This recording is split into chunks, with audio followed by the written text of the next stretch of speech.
తెలివైన పిసినారి తుని పిచ్చుక. పక్షుల గ్రామంలో తుని పిచ్చుకంటే మంచితనానికి, సహాయ గుణానికి మారుపేరు. ఆమె ఇల్లు ఎప్పుడూ ఒక అన్నసత్రంలా కలకలలాడుతూ ఉంటుంది. ఎవరికి ఏ ఆపద వచ్చినా, ఏ అవసరం వచ్చినా తుని ఉందిగా అని ధైర్యంగా ఉండేవాళ్లు. అయితే ఈ మంచితనాన్ని అలుసుగా తీసుకునే వారిలో మొదటి స్థానంలో ఉండేది మన చిచ్చుకాకి. చిచ్చుకాకి సిద్ధాంతం చాలా సులువు. పొరుగింటి పుల్లకూర రుచి కాదు, పొరుగింటి సరుకులతో వంట చేస్తేనే అసలైన పొదుపు. తన ఇంట్లో పప్పు డబ్బా ఎప్పుడూ ఖాళీగా ఉన్నా తన వంటగదిలో మాత్రం రోజూ గుమగుమలు వినిపిస్తాయి. ఈ రహస్యం ఏంటంటే, ఆ సరుకులన్నీ తుని పిచ్చుక ఇంట్లో నుండి అరువు తెచ్చుకున్నవే. అరువంటే తిరిగిచ్చేవి కాదు, మళ్లీ కొత్త అరువు కోసం వెళ్ళినప్పుడు పాతది మర్చిపోయే రకం. ఒకరోజు ఉదయం తుని పిచ్చుక అప్పుడే తన ఇంటి ముందు అందమైన ముగ్గు వేసి పూర్తి చేసింది. ఇంతలో చిచ్చుకాకి వచ్చింది. ఏంటి తుని, అప్పుడే ముగ్గుల పోటీకి సిద్ధమయ్యావా? భలే వేసావే. సరేగాని ఈ రోజు మా చిన్నగాడికి వేడివేడిగా ఉప్మా తినాలని ఉందంట. మా ఇంట్లో చూస్తే ఉప్మా రవ్వ డబ్బా అడుగున అంటుకుపోయింది. ఓ చిన్న కప్పుంటే సర్దుబాటు చెయ్యి, సాయంత్రం మహి కొట్టు నుండి తెచ్చిచ్చేస్తాను. తుని పిచ్చుక నవ్వుతూ, దానిదేముందిలే చిచ్చు, తీసుకెళ్ళు అని ఒక పెద్ద కప్పు నిండా రవ్విచ్చింది. మధ్యాహ్నం అయింది. తుని భోజనానికి సిద్ధమవుతుంటే చిచ్చు మళ్లీ వచ్చింది. తుని తుని, పెద్ద ప్రమాదం వచ్చింది. నేను పప్పు వండదామని కుక్కర్లో పెడితే అందులో పప్పు వేయడమే మర్చిపోయాను. ఒత్తి నీళ్లే ఉడుకుతున్నాయి. ఓ గిద్దెడు కంది పప్పుంటే ఇయ్యి, రేపు సంతలో కొని నీ కాళ్ళ దగ్గర పెడతాను. తుని నవ్వుకుంటూ తన కోసం దాచుకున్న పప్పులో సగమిచ్చింది. సాయంత్రమయింది. పిల్లలు ఆడుకుని ఇంటికొస్తున్నారు. చిచ్చుకాకి మళ్లీ తుని ఇంటి వాకిట్లో వాలింది. ఈసారి ఆమె ముఖంలో ప్రపంచంలోని చింతంతా పేరుకుపోయింది. తుని, నా బ్రతికే ఒక డబ్బా అయిపోయింది, ఖాళీ డబ్బా. ఈరోజు మా చిన్న స్నేహితులొస్తారట. వాళ్ళకి పాయసం చేసి పెడతానని మాటిచ్చాను. తీరా చూస్తే ఇంట్లో పంచదార పలుకు కూడా లేదు. ఈ ఒక్కసారికి నన్ను ఆదుకో తల్లి, నీ రుణం వచ్చే జన్మలో కూడా తీర్చుకుంటాను. తుని పిచ్చుకకి చిచ్చు నాటకాలు అర్థమవుతున్నా పిల్లల కోసమే కదా అని ఒక పెద్ద గిన్నె నిండా పంచదారిచ్చింది. ఈ అరువుల పర్వం చూస్తున్న బుజ్జి పిచ్చుకకి మాత్రం కోపం ముంచుకొచ్చింది. అమ్మా, రోజు ఏదైనా చిచ్చు అట్టమని ఇంటిని కిరాణా కొట్టనుకుంటుంది. అడిగినవన్నీ ఇష్టపోతే రేపు మనమే చిచ్చు అట్ట ఇంటికి అడుక్కోడానికి వెళ్లాల్సి వస్తుంది. ఊరుకు బుజ్జి, మన దగ్గరున్నప్పుడు ఇవ్వడంలో తప్పేముందిలే. ఇవ్వడంలో తప్పు లేదు, కానీ తిరిగివ్వని వాళ్ళకి రోజు ఇవ్వడమే తప్పు. ఆ మాటలు తుని పిచ్చుకను ఆలోచనలో పడేశాయి. నిజమే, చిచ్చు ప్రతిరోజు ఏదో ఒక సాకు చెప్పి సరుకులు తీసుకెళ్తుంది. కాని తిరిగిచ్చిన పాపాన పోలేదు. ఈసారి చిచ్చుకి గుణపాఠం చెప్పాలి అని, గొడవ పడకుండా తెలివిగా చెప్పాలి అని తుని తన మనసులో గట్టిగా నిర్ణయించుకుంది. ఇక మరుసటి రోజు ఊరి పెద్దలు ఒక ప్రకటన చేశారు. రాబోయే పౌర్ణమి రోజున ఊరి చెరువు కట్టున అందరూ కలిసి వనభోజనాలు చెయ్యాలని, ప్రతి ఇల్లాలు తమకిష్టమైన ఒక ప్రత్యేకమైన వంటకాన్ని తీసుకురావాలని చెప్పారు. ఈ ప్రకటన వినగానే చిచ్చుకాకి మనసులో లడ్డూలు పేలాయి. ఆహా, ఇదే మంచి అవకాశం. తుని చేత మంచి స్వీట్ చేయించి దాన్ని నా పేరు మీద ప్రదర్శించాలి. ఈసారి నేను రాజభోగ్ స్వీట్ చేస్తానని పేరు నమోదు చేస్తాను. దానికి కావలసిన పాలు, పంచదార, నెయ్యి, యాలకులు అన్ని తుని దగ్గర అరువు తీసుకుంటే సరి అని ఒక గొప్ప ప్రణాళిక వేసుకుంది. ఇక మరుసటి రోజు ఉదయాన్నే చిచ్చుకాకి ఎప్పట్లాగే తుని ఇంటి ముందు వాలింది. అతనే, ప్రియమైన స్నేహితురాలా, ఎలా ఉన్నావు? వనభోజనాలకు ఏం వండుతున్నావు? తుని పిచ్చుక ముఖం చాలా సీరియస్ గా పెట్టి, ఏదో ఒకట్లే చిచ్చు, ఉన్న దాంట్లో సర్దుకోవాలి కదా. నేనైతే ఈసారి రాజభోగ చేద్దామనుకుంటున్నాను. కానీ మా ఇంట్లో పంచదార నిన్ననే అయిపోయింది. ఓ కేజీ పంచదార ఉంటే ఇయ్యి. తుని పిచ్చుక చిచ్చు మాట పూర్తి కాకముందే, కేజీ పంచదార అమ్మో అని గుండె పట్టుకున్నట్టు నటించింది. తన ఇంట్లోకి పరిగెత్తి ఒక చిన్న ఆకు దొన్నెలో అచ్చంగా ఒక్క పంచదార పలుకుని తెచ్చి చిచ్చు చేతిలో పెట్టింది. ఇదిగో చిచ్చు, ఇది మామూలు పంచదార కాదు, హిమాలయాల నుండి తెప్పించిన మూలికా శర్కర. ఒక్క పలుకు వేస్తే చాలు, గిన్నె మొత్తం తీపైపోతుంది. చాలా ఖరీదైంది, జాగ్రత్తగా వాడుకో. చిచ్చుకాకి ఆ ఒక్క పలుకుని చూసి నోరు తెరిచింది. ఏంటితోనే జోక్ చేస్తున్నావా? దీంతో చీమ కూడా చావదు. ఇక గిన్నె తీపేలా అవుతుంది? అయ్యో, నీకు దీని విలువ తెలియదులే. ఈ మధ్య నేను కూడా పిసినారితనం నేర్చుకుంటున్నాను, ఖర్చులు తగ్గించుకోవాలి కదా అని చెప్పి లోపలికెళ్లి తలుపేసుకుంది. చిచ్చుకు ఏం జరిగిందో అర్థం కాలేదు. బహుశా నిజంగానే ఇది స్పెషల్ పంచదారేమో అని అనుమానంగా దాన్ని ఇంటికి తీసుకెళ్ళింది. కాసేపటి తర్వాత మళ్ళీ వచ్చింది.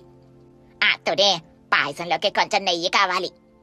ఈసారి తుని ఒక చిన్న ఆకుని తీసుకుని దానిమీద సూది మొనంత నెయ్యిని రాసి ఇచ్చింది. ఇదిగో, ఇది కామధేనువు నెయ్యి. ఒక్క చుక్క వేస్తే పాయసం వాసన పక్క ఊరు వరకు వెళ్తుంది అని చెప్పింది. చిచ్చుకి పిచ్చెక్కినట్టయింది. ఏంటి తుని ఇది? కనీసం నా ముక్కుకు వాసన కూడా రావడం లేదో. దాని సువాసన మంచి వాళ్ళకే వస్తుంది చిచ్చు అని మరో బాంబు పేల్చింది. ఇక చిచ్చు అవమానంతో వెనుదిరిగింది. ఈ తునికేమైంది? అచ్చన్న అలాగే తయారైంది. నాకంటే పెద్ద పిసినారులా ఉందే అని గొనుక్కుంది. చిచ్చుకాకి వెంటనే ఊరంతా తిరుగుతూ, తుని పిచ్చక మారిపోయింది. అది పెద్ద పిసినారిగా తయారైంది. నన్ను చాలా అవమానించింది అని ప్రచారం మొదలుపెట్టింది. తన గోడు వెళ్లబోసుకోవడానికి మొదట చోటు చిలుక ఇంటికి వెళ్ళింది. చిచ్చుకాకి చోటు చిలుకతో, చోటు, చూసావా? తుని నాకు ఒక్క పలుకు పంచదారిచ్చింది. నేను దాంతో ఏం చేసుకోను? అవునా? తుని అలా చేసిందా? నమ్మలేకపోతున్నాను. బహుశా తన దగ్గర కూడా అయిపోయిందేమో చిచ్చు. అదేం కాదు, కావాలని చేసింది. నా టాలెంట్ ని చూసి అసూయపడుతుంది అంటూ తర్వాత మహిగ్రద్ద దగ్గరికి వెళ్ళింది. చిచ్చుకాకి మహిగ్రద్దతో, మహిగారు, తుని నాకు చుక్క నెయ్యి ఇచ్చి ఇది కామధేనువు నెయ్యి అంటోంది. నా తెలివితేటల్ని పరీక్షిస్తోంది. మహిగ్రద్ద నవ్వుతూ, చిచ్చు, నువ్వు చెప్పేది వింటుంటే నాకు నవ్వొస్తుంది. తుని అలా ఎందుకు చేస్తుంది? బహుశా నువ్వు అడిగిన అరువుల చిట్టా మరీ పెద్దదైందేమో, అందుకే పొదుపు పాఠాలు చెబుతుందేమో. చిచ్చుకాకి కోపంగా, మీరంతా ఒకటే, తుని వైపే మాట్లాడతారు అని గొనుక్కుంటూ లూసీ పావురం దగ్గరికి వెళ్ళింది. లూసీ పావురం కూడా చిచ్చు మాటలు నమ్మలేదు. ఈ వార్త ఊరంతా కార్చిచ్చులా వ్యాపించింది. తెలివైన పిసినారి తుని పిచ్చుక అంటూ అందరూ మాట్లాడుకోవడం మొదలుపెట్టారు. తుని మాత్రం ఏమీ తెలియనట్టు తన పని తాను చేసుకుపోతుంది. ఇక పౌర్ణమి రోజు రానే వచ్చింది. పక్షులన్నీ తాము వండిన వంటకాలతో చెరువు గట్టుకు చేరాయి. చోటు చిలుక కమ్మటి పులిహోర తెస్తే మహిగ్రద్ద గుమగుమలాడే కూరలు తెచ్చింది. అందరూ తమ వంటకాలను ప్రదర్శిస్తుంటే చిచ్చుకాకి మాత్రం సిగ్గుతో ఒక మూల నిలబడింది. ఏంటి చిచ్చు, నువ్వు రాజపోకన్నావు కదా, ఏదీ తీసుకురాలేదా? చిచ్చుకాకి ముఖం చిన్నబుచ్చుకొని, అదే నా దగ్గర సరైన సరుకులు లేక నేను చేయలేకపోయాన్లే అని చెప్పి తాను తెచ్చిన ఒక చిన్న గిన్నెలోని ఉత్తన్నాన్ని చూపించింది. అందరూ నవ్వుతుండగా తుని పిచ్చుక ముందుకొచ్చింది. ఆమె వెనక బుజ్జి పిచ్చుక ఒక పెద్ద బండి మీద రకరకాల పిండి వంటలు, స్వీట్లతో నిండిన పెద్ద గిన్నెలను తీసుకొచ్చింది. అందులో అరిసెలు, కజ్జికాయలు, లడ్డూలు, మైసూరు పాకు, చివరిగా అందరూ ఎదురు చూస్తున్న రాజపోగు కూడా ఉంది. ఆ దృశ్యాన్ని చూసి పక్షులన్నీ ఆశ్చర్యపోయాయి. చిచ్చుకాకి కళ్ళైతే పెద్దవయ్యాయి. చిచ్చుకాకి తుని దగ్గరికి వెళ్లి, తుని, ఇదేంటి? నువ్వు పిసినారివి అన్నావు కదా, ఇన్ని వంటలు ఎలా చేశావు? నువ్వు నన్ను మోసం చేశావా? తుని పిచ్చుక నవ్వుతూ, చిచ్చు, నేను పిసినారిని కాదు, తెలివైన దాన్ని. నేను నా సరుకులను పొదుపు చేసింది అందరి కోసం, కాని నీలాంటి వాళ్ళ దగ్గర కాదు. రోజు అరువు పేరుతో నా సరుకులు ఖాళీ చేస్తుంటే నేను చూస్తూ ఊరుకుంటానా? అందుకే నీకు గుణపాఠం చెప్పాలని అలా నటించాను. అప్పుడు చిచ్చుకాకి అసలు విషయం అర్థమైంది. స్నేహం అంటే ఒకరినొకరు ఆదుకోవడం, పంచుకోవడం, అంతేకాని ఒకరి మంచితనాన్ని అలసుగా తీసుకుని వాళ్లను దోచుకోవడం కాదు. నువ్వడిగితే నేను కాదనను, కాని అరువు తీసుకున్నప్పుడు తిరిగి ఇవ్వాలనే బాధ్యత కూడా ఉండాలి కదా. ఈ రోజు నేను వండిన ఈ వంటకాలన్నీ మనందరి కోసం. బ్రా, అందరం కలిసి తిందాం. తుని మాటలు చిచ్చుకాకి గుండెకు తగిలాయి. తాను చేసిన తప్పు తెలిసొచ్చి సిగ్గుతో తలదించుకుంది. నన్ను క్షమించుతని, నేను చాలా స్వార్థంగా ప్రవర్తించాను. నీ మంచితనాన్ని తప్పుగా వాడుకున్నాను. నాకు బాగా బుద్ధొచ్చింది. పర్లేదులే చిచ్చు, తప్పు తెలుసుకున్నావు, అదే చాలు. ఆ రోజు పక్షులన్నీ కలిసి ఆనందంగా వనభోజనాలు చేశాయి. అందరూ తుని పిచ్చుక తెలివిని మెచ్చుకున్నారు. మరుసటి రోజు ఉదయం ఊర్లో ఒక వింత జరిగింది. చిచ్చుకాకి ఒక పెద్ద పంచదార బస్తాను మోసుకుంటూ తుని పిచ్చుక ఇంటికి వచ్చింది. తుని, ఇదిగో, నేను నీ దగ్గర తీసుకున్న పాత అరువులన్నీ వాటికి వడ్డీతో సహా తిరిగిచ్చేస్తున్నాను. ఆ దృశ్యం చూసి అక్కడున్న పక్షులన్నీ ఆశ్చర్యంతో, నవ్వుతో కేరింతలు కొట్టాయి. ఆ విధంగా తుని పిచ్చుక తన తెలివితో చిచ్చుకాకిలోని పిసినారిని మాత్రమే కాదు, ఒక మంచి స్నేహితురాల్ని కూడా బయటకు తీసుకొచ్చింది. పొదుపుపురం అనే ఒక వింత గ్రామం ఉండేది. పేరుకు తగ్గట్టుగానే ఆ ఊర్లోని పక్షులన్నీ పరమ పిసినారులు. వాళ్లకు రూపాయిని రూపాయిలాగా కాదు, వజ్రంలాగా చూసుకునేవారు. ఖర్చు అనే పదం వింటేనే వాళ్లకు జ్వరం వచ్చేసేది. ఆ ఊరికి అనధికారిక అధ్యక్షురాలు పిసినారితనంలో పీహెచ్డీ చేసిన చిచ్చుకాకి. తన నినాదం ఒక్కటే, గాలి పీల్చినా పైసలు పోతాయేమో చూసుకో. ఆ ఊర్లో తుని పిచ్చుక వంటి మంచి పక్షులున్నా ఆ పిసినారి గాలి సోకి వాళ్లు కూడా ప్రతి పైసా లెక్క పెట్టేవారు. అలాంటి పొదుపుపురంలోకి ఒకరోజు ఫ్యాషన్ ప్రపంచం నుండి ఊడిపడినట్టుగా కుహుబాతు అడుగుపెట్టింది. పట్నంలో పెరిగిన కుహుకి షాపింగ్ అంటే ప్రాణం, ఆఫర్లంటే ఆరాటం. అలాంటి కుహు తన దూరపు బంధువు మహీగ్రద్దను చూడ్డానికి ఆ గ్రామానికొచ్చింది. ఊరి పొలిమేరలో అడుగుపెట్టగానే కుహుకి ఏదో తేడాగా అనిపించింది. ఊరంతా నిశ్శబ్దంగా ఉంది. కుహుబాతు తన ఖరీదైన కళ్ళజోడు సర్దుకుంటూ, ఏమిటి గ్రామం ఇంత ప్రశాంతంగా ఉంది, కనీసం ఒక్క షాపింగ్ మాల్ కూడా లేదా, కనీసం 50% ఆఫ్ అనే బోర్డు కూడా కనిపించడం లేదే. ఇక అప్పుడే అటుగా వస్తున్న తుని పిచ్చుక చోటు చిలుక కుహుని చూసి ఆగిపోయారు. ఎవరమ్మా నువ్వు? మా ఊరికి కొత్తగా వచ్చావా? నీ బట్టలు భలే మెరుస్తున్నాయి, ఎంత కొన్నావు? నా పేరు కుహు, పట్నం నుండి వచ్చాను. ఇది నేను నిన్న కొన్న కొత్త డ్రెస్, జస్ట్ 5,000 రూపాయలే. ఆ మాట విరిగానే తుని చోటు నోరెళ్లబెట్టారు. అమ్మ బాబాయ్, 5,000? ఆ డబ్బుతో మా ఊర్లో సగం మందికి 3 పూట్ల భోజనం పెట్టొచ్చు. కుహుబాతు ఆశ్చర్యంగా, అవునా, సరేగాని ఇక్కడ మహీగ్రద్ద గారి ఇల్లెక్కడా? ఓహో, మహి బంధువా, అందుకే ఇంత ఖరీదుగా ఉన్నావు. పదండి, మేం దారి చూపిస్తాం. కుహుని మహీగ్రద్ద ఇంటికి తీసుకెళ్లారు. మహి తన బంధువుని చూసి సంతోషపడినా తన ఖరీదైన బట్టలు బ్యాగులు చూసి లోలోపల కంగారు పడింది. అమ్మో, ఇదెన్ని రోజులుంటుందో, నా ఆస్తంతా కరిగిపోయేలా ఉందే అని అనుకుంది. ఆ రోజు సాయంత్రం అందరూ ఊరి అరుగు మీద చేరారు. కుహు రాకతో ఊరంతా కొంచెం కలకలంగా ఉంది. చిచ్చుకాకి కుహుని పైనుండి కిందకి చూస్తూ, ఏంటి మహి, ఈ పట్నం పక్షిని ఎక్కడి నుండి పట్టుకొచ్చావు? దీని రెక్కల మీద ఉన్న రంగులు చూస్తుంటే దానికి రంగులద్దడానికే చాలా ఖర్చయి ఉంటుంది. మహీగ్రద్ద నసుకుతూ, నా బంధువే చిచ్చు, పట్నం నుండి వచ్చింది. అందరికీ నమస్కారం. మీ గ్రామం చాలా బాగుంది, కానీ కొంచెం డల్గా ఉంది. ఇక్కడేమైనా ఎంటర్టైన్మెంట్ ఉంటుందా? అంటే సినిమా థియేటర్లు, రెస్టారెంట్లు లాంటివి. ఆ మాటలకు పక్షులన్నీ ఒకరి ముఖాలొకరు చూసుకున్నాయి. సినిమానా? అదెలా ఉంటుంది? అందులో పాటలు పాడితే డబ్బులొస్తాయా? రెస్టారెంటా? ఇంట్లో వండుకుంటే రూపాయి మిగులుతుంది కదా, బయట తిండి దండగా. కుహుబాతు తల పట్టుకుని, ఓ మై గాడ్, మీరెక్కడున్నారు? సరే, కనీసం తాగడానికి మంచి కాఫీ దొరుకుతుందా? కాఫీనా? మా ఇంట్లో ఉంది, పదండి చేసిస్తాను. కుహు ఆశగా తుని ఇంటికి వెళ్ళింది. తుని ఒకే ఒక టీ స్పూన్ కాఫీ పొడితో 10 గ్లాసుల నీళ్లు కలిపి ఒక నీళ్ల కాఫీ లాంటిది తెచ్చిచ్చింది.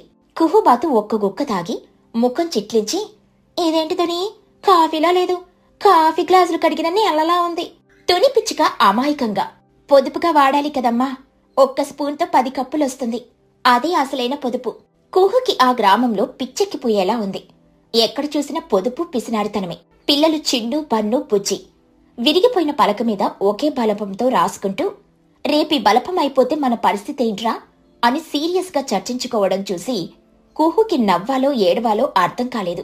వీళ్ళని ఇలా వదిలితే లాభం లేదు, వీరికి జీవితాన్ని ఆస్వాదించడం నేర్పించాలి, ఖర్చు పెట్టడంలో ఉన్న ఆనందాన్ని చూపించాలని కుహు ఒక గట్టి నిర్ణయం తీసుకుంది. ఇక మరుసటి రోజు ఉదయం కుహు ఊరి మధ్యలో ఒక పెద్ద ప్రకటన చేసింది. కుహుబాతు గట్టిగా అరుస్తూ, వినండి వినండి, పొదుపుపురం ప్రజలారా వినండి, పట్నం నుండి వచ్చిన నేను మీకోసం ఒక అద్భుతమైన ఆఫర్ తీసుకొచ్చాను. 1 కొంటే 1 ఉచితం. అవును, మీరు విన్నది నిజమే. నా దగ్గరున్న రంగురంగుల రుమాళ్ళు, మెరిసే గాజులు, సువాసనలొచ్చే అత్తర్లు ఏది కొన్నా దానితో పాటు మరొకటి పూర్తిగా ఉచితం. ఉచితం అనే పదం వినగానే పొదుపుపురం ఒక్కసారిగా ఉలిక్కిపడింది.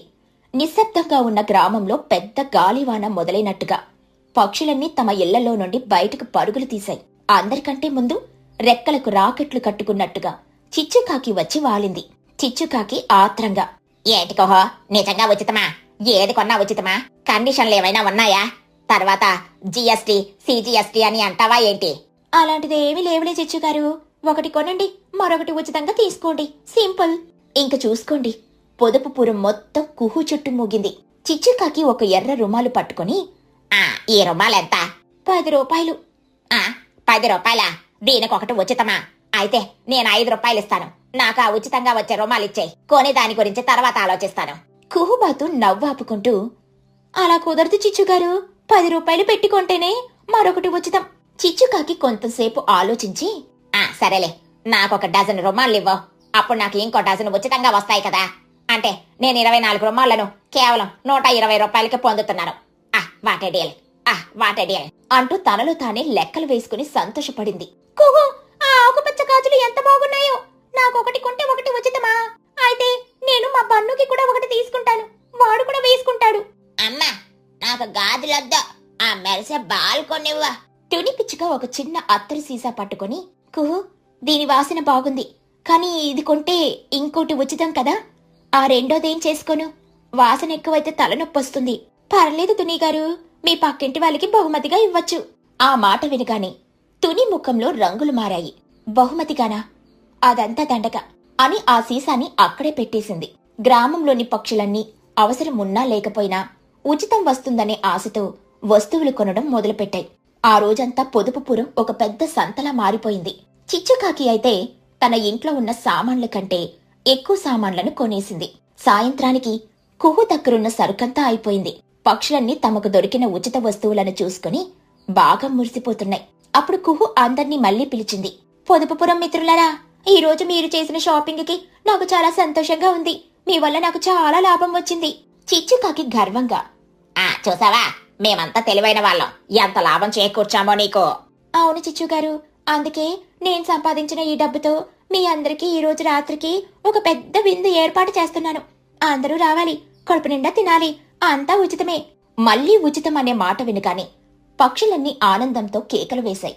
తమ డబ్బుతోనే విందు అని తెలిసినా ఉచితం అనే మాట వాళ్ళని సంతోషపెట్టింది. ఆ రాత్రి కుహుబాతు మాట నిలబెట్టుకుంది. ఊరి మధ్యలో పెద్ద పెద్ద దీపాలు పెట్టి రకరకాల వంటలతో అద్భుతమైన విందు ఏర్పాటు చేసింది.